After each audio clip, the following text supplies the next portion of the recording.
Hello everyone, I am Abhinayaa, doing second year MBBS. I am here to present an interesting clinical case from the subject Pathology. Let's get into our case. A 4-year-old boy is seen by his pediatrician for a marked bruising tendency of the arms and legs. His mother says that the bruising often appeared without any apparent trauma.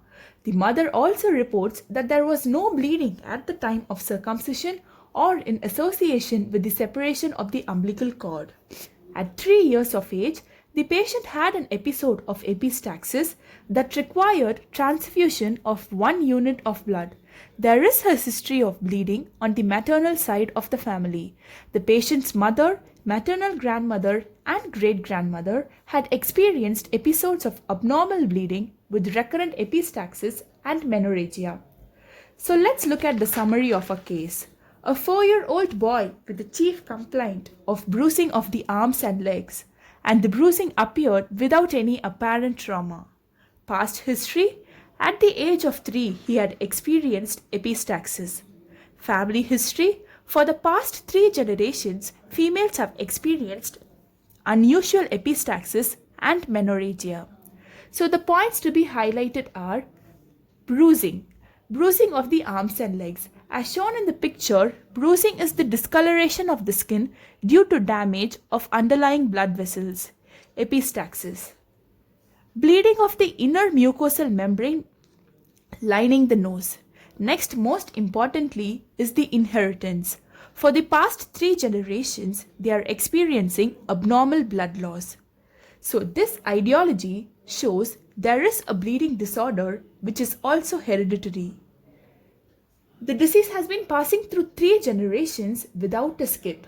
Since females are also affected, it is supposed to be an autosomal dominant disorder. So what are the differential diagnoses for a bleeding disorder? There are a list of bleeding disorders. Let's find out which one fits into our criteria. Bleeding disorders may be due to vessel wall abnormality, or it may be due to abnormal platelet count, increased or decreased platelet count. There may be a defective platelet functions. Platelet functions in case there will be a defective platelet adhesion or a defective platelet aggregation or a defective platelet secretion. In our case with bruises, epistaxis and menorrhagia in females, it shows the bleed is due to some platelet abnormalities.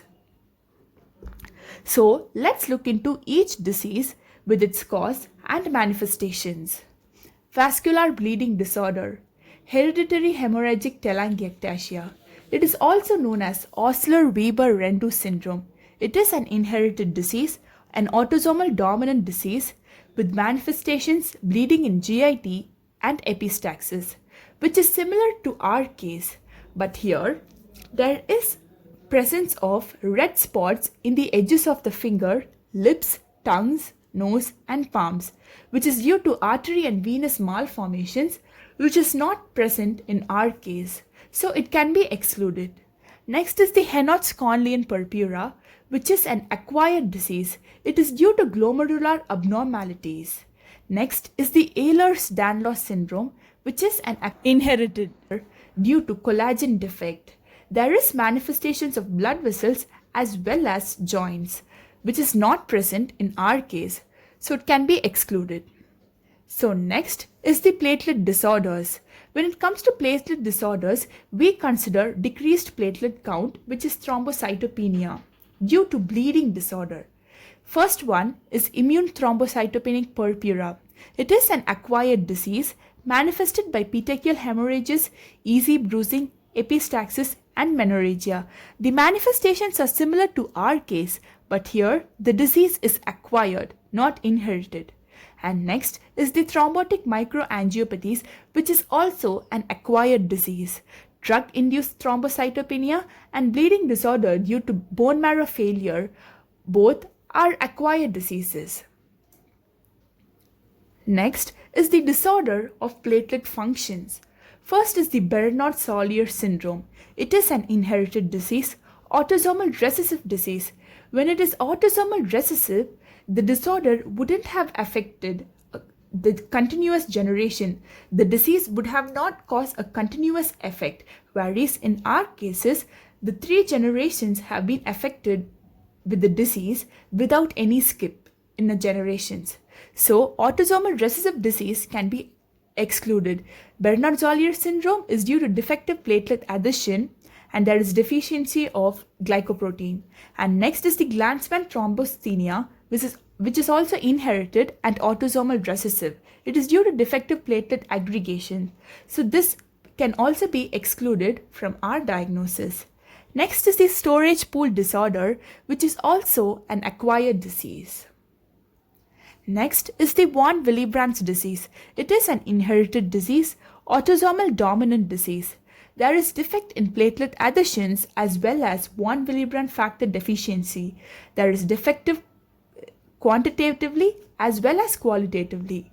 Manifestations are easy bruising, spontaneous bleeding from mucous membrane, which is epistaxis, and then menorrhagia in females. Next is the hemophilia A and B. It is an X-linked recessive disease. X-linked recessive disease, as I told before, since females are being affected, females show symptoms, it must be a dominant gene. If it is an X-linked recessive, females will not show the symptoms of the disorder. It is due to deficiency of factor 8 and factor 9. It presents with ecchymosis and hematomas, which are the symptoms of abnormality in the secondary hemostasis. Whereas petechia, easy bruising, and purpura are the symptoms due to abnormality in the primary hemostasis. So in our case, the bruising is due to some abnormality in the primary hemostasis. Next is the disseminated intravascular coagulation, which is a secondary disease. And next is the vitamin K deficiency and liver disease, which is also acquired. So from our diagnosis, on discussing the differential diagnosis, we can come to a conclusion of von Willebrand disease, which fits into our criteria. So the most probable diagnosis could be von Willebrand disease. Von Willebrand disease is the most common inherited bleeding disorder of human. There are 3 types of von Willebrand disease: type 1, type 2 and type 3. Type 1 and type 3 are quantitative defects, type 2 is qualitative defects. Von Willebrand factor. What happens in von Willebrand disease is von Willebrand factor stabilizes factor 8 and aids in the adhesion of platelets to the endothelial surface. But in von Willebrand disease, the von Willebrand factor is deficient or defective. So there is no proper adhesion of platelet with the endothelial surface. Here is the comparison between normal hemostasis and von Willebrand disease. Next, how do we approach to the diagnosis? First case, patients with von Willebrand disease must be evaluated with a careful medical history and a complete family history. Next, screening evaluation for von Willebrand disease. First is the prothrombin time. In von Willebrand disease, usually the prothrombin time is normal. It is because the von Willebrand factor increases and decreases with physical stress. So, a repetitive measurement must be done. Next is the partial thromboplastin time. Partial thromboplastin time in von Willebrand's disease will be prolonged. And next is the platelet count. Platelet count will be normal in von Willebrand's disease. Next, coming to the diagnostic test, factor 8 clotting activity. To measure the amount of factor 8, which will be reduced and defective in von Willebrand's disease. Next is the von Willebrand factor antigen, to measure the amount of von Willebrand factor in the blood, which will be reduced in our case. Next is the von Willebrand factor multimer, to measure the makeup or structure of the von Willebrand factor, which will be defective in our case. Next is the platelet aggregation test. Aggregation with restocin and antibiotic. It will not happen in our case. Finally, coming to the management and treatment. Though von Willebrand disease has no cure, treatment helps to reduce bleeding and other complications. The first choice of drug is desmopressin. It controls bleeding by stimulating your body to release more of von Willebrand factor.